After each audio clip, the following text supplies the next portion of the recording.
Hello, welcome to our third video in our Judaism Beliefs and Teaching series. This is JB3, God the Lawgiver and Judge. Today we've got a very simple lesson objective, and it's simply to understand the Jewish belief that God is both the lawgiver and the judge. And for our need to know today, you need to know that Jews believe that God authored, that he wrote the moral laws that all humans should live by, and that he will judge us according to those laws. Let's jump straight in. Last lesson we looked at this belief of Jews that God was the creator and sustainer of everything, of all things. Now this includes the moral laws that he expects humans to live by, that he is the creator of those laws. He wrote those laws, if you will. Jews believe that God has written laws for all of humanity to follow, not just Jews. I'm sure you're familiar with the story of Noah in the Bible.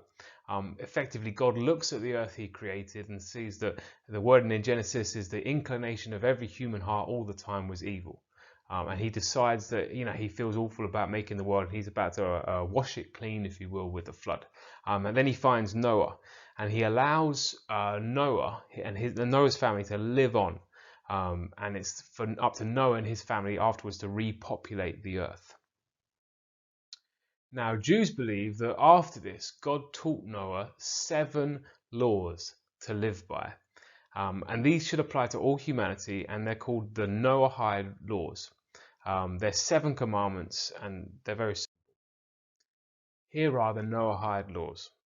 Idolatry is forbidden. Blasphemy is forbidden. No murder, no theft, no sexual misconduct. Not to eat meat from a living animal, and justice for all.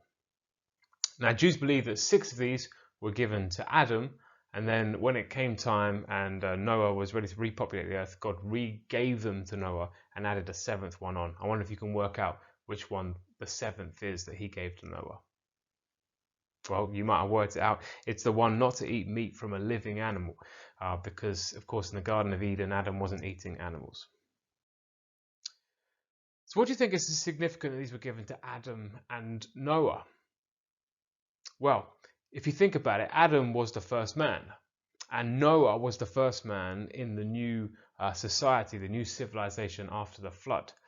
And because of this, many Jews believe that everyone, Jewish or not, should follow the Noahide laws because they apply to every single human.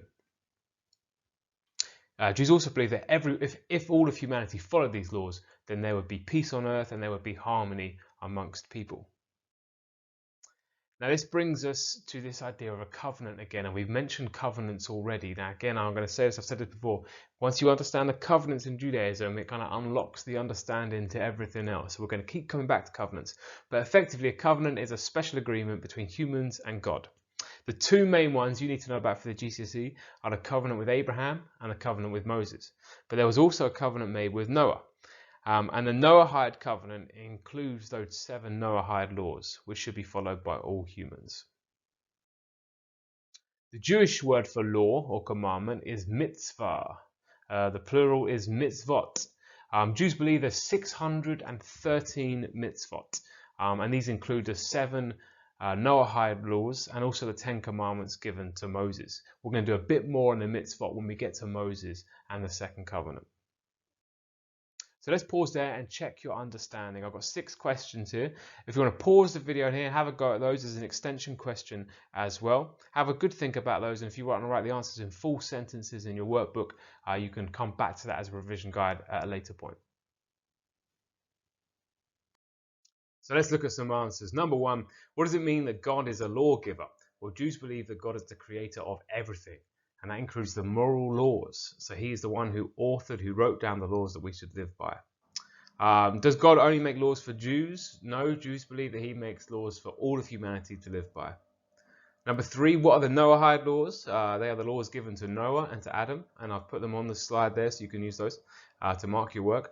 Number 4, the significance of Adam and Noah being given these laws, it's to show that these laws are for all of humanity, not just for Jews. A covenant is an important agreement made between humans and God that can never be dissolved. And yes, there are other covenants as well as the Noahide covenant. There's the covenant with Abraham and the covenant with Moses. More about those to follow. And then your extension there, it's really up to you to think about that. What do you think? Do you think that these rules are all encompassing? Do you think if you followed all of those, you'd have harmony around the world? What would you take out? What would you add in? So in Judaism, God is the ultimate judge. We've just looked at he gave the laws, and because he gave the laws, therefore he's the one who judges humanity according to the laws that he has made. You would not expect an earthly judge just to let someone get off the hook if they've broken a law. And in the same way, Jews believe God as the ultimate judge holds us to account for how we live our lives and how we make decisions and how we treat other people, etc.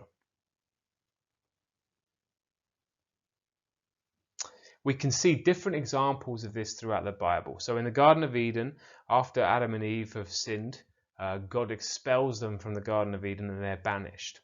A bit later on in the Bible, we've just talked about this. God punishes the earth. He punishes the people on the earth for living wicked lives and having evil in their hearts all the time. If we fast forward again, we can see the destruction of the city Sodom and Gomorrah as a response to the evil that the people were doing in the city. God literally comes down and calls down fire and brimstone or fire from heaven and wipes out those cities. There's not a lot of teaching in Judaism about what happens after life. And so there's a lot of speculation about what there is. But most Jews believe in something called Olam Haba, which means the world to come. And they believe that God's going to judge them at the end of their life, and it's going to affect where they end up or what their afterlife is like in this world to come. Now, this Jewish philosopher, picture of him just there, Maimonides, he said that even non-Jews would be judged, and if they follow these Noahide laws, then they would be, to use his words, assured of a portion in the world to come, which means that God has expectations of every human's behavior, not just of Jews. So a few more questions to finish on there. If you want to pause it and have a go at those, and I've got an extension in there for you as well. Hopefully you had a chance to have a go at those. Now let's look at some answers. Number 7, where is God's judgment shown in the Tanakh? It's shown in lots of different places, but a few examples. When Adam and Eve are banished from the Garden of Eden, when God destroys Sodom and Gomorrah, when he floods the earth and saves Noah. Number 8, this is really your opinion, but you might think about a good judge would be forgiving because they'd be loving. On the other hand, maybe they wouldn't be because they would see that justice should be done, which is their role. Number 9, Jews believe that non-Jews will be judged as well as Jews by the Noahide laws.